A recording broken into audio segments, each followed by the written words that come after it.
अस्सलामु अलैकुम वरहमतुल्लाहि वबरकातुह। क़ुरबानी करते वक्त बहुत सारी गलतियां की जाती हैं। आज मैं 5 ऐसी गलतियां बता रहा हूं कि अगर इनमें से कोई एक करता है तो ऐसे सूरत में उसकी क़ुरबानी नहीं होगी। एक इसमें यह भी है कि क़ुरबानी तो हो जाएगी लेकिन उसको गुनाह मिलेगा। आप ये पांचों चीज़ें समझ लीजिए, वरना फिर आपका पैसा भी जाए, आपकी क़ुरबानी भी ना हो, और जाहिर सी बात है जब आपकी क़ुरबानी नहीं होगी तो आपको गुनाह भी मिलेगा। इसलिए क़ुरबानी के मसाइल को भी सही तरीके से सीखें और फिर उस पर अमल करने की कोशिश करें।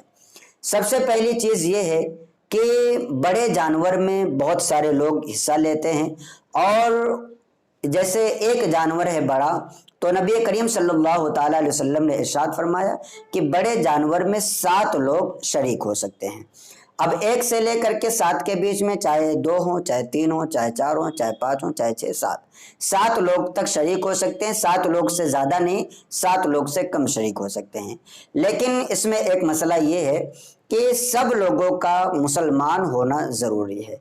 अगर इनमें से कोई मुसलमान नहीं होगा, या कोई मुसलमान तो अपने आप को कहलाता हो लेकिन वो इतना बदअकीदा है कि वो उसकी बदअकीदगी जो है हद कुफ्र को पहुंची हुई है, जैसे कि वहाबिया, दयाबना, अहले हदीस वगैरह, अगर आपकी क़ुरबानी में आपके साथ शरीक होते हैं तो आपकी क़ुरबानी नहीं होगी। यहाँ पर मैं आपको रुक के बता दूं कि हमारी trust Qadri educational and welfare trust की तरफ से हर साल क़ुरबानी का एहतमाम किया जाता है। आप अगर चाहते हैं कि आपकी क़ुरबानी सही तरीके से हो तो आप हमारी ट्रस्ट से रब्ता करें। स्क्रीन पर आपको नंबर मिल जाएगा और वहां आप अपनी क़ुरबानी करवा सकते हैं। तो पहली चीज़ यही है कि सारे लोगों का सुन्नी सहीहुल अकीदा होना ज़रूरी है। नंबर 2, क़ुरबानी का मकसद सवाब हासिल करना होना चाहिए, गोश्त हासिल करना मकसद नहीं होना चाहिए।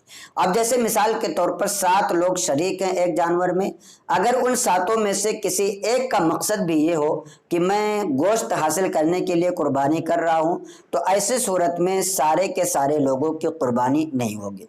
हाँ, नतीजतन क़ुरबानी करने के बदले में आपको गोश्त हासिल हो जाता है, आप उस गोश्त को खा सकते हैं, लेकिन आपका जो असल मकसूद है वो असल मकसूद क़ुरबानी करना होना चाहिए, गोश्त का खाना मकसद नहीं होना चाहिए। अब अगर आपने जानवर ज़बा किया तो आप उसका गोश्त खा सकते हैं, लेकिन असली मकसद यही बनाना कि हमें गोश्त खाना इसलिए क़ुरबानी कर रहे हैं, तो आप की भी क़ुरबानी नहीं होगी। और अगर बड़े जानवर में आप शरीक हैं तो जितने लोग भी बड़े जानवर में शरीक हैं किसी की क़ुरबानी नहीं होगी।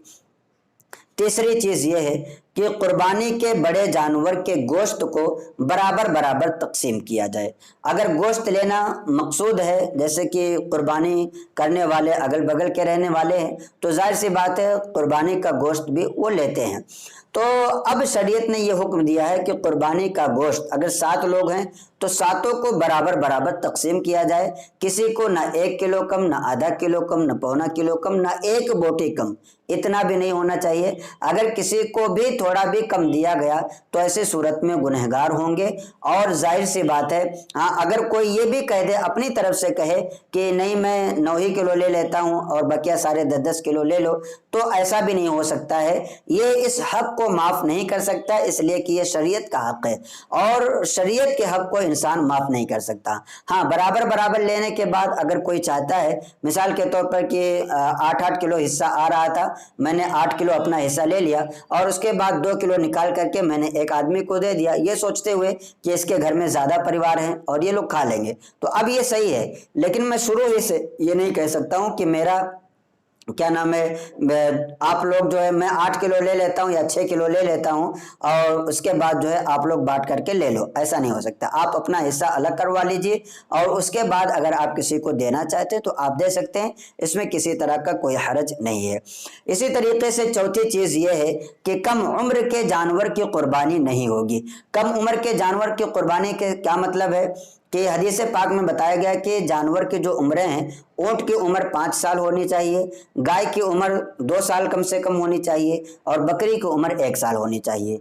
अब गाय में भैंस भी शामिल है, बैल भी शामिल है, गाय के बच्चे, भैंस के बच्चे भी शामिल हैं, ऐसे बकरी में बकरा भी शामिल है, और इसके जो यानी खसी वगैरह जो भी हैं ये शामिल है। तो इनकी उम्रें जो मुकर्रर की गई हैं शरीयत की तरफ से, अगर उसमें एक दिन भी कम होगा तो ऐसी सूरत में कुर्बानी नहीं होगी। पांचवी चीज़ जो है ये भी आपको ध्यान में रखना चाहिए कि ईद की नमाज से पहले कुर्बानी करना सही नहीं है। ये मसला शहर वालों के लिए है जहाँ पर नमाज ईद और नमाज जुमा वाजिब है।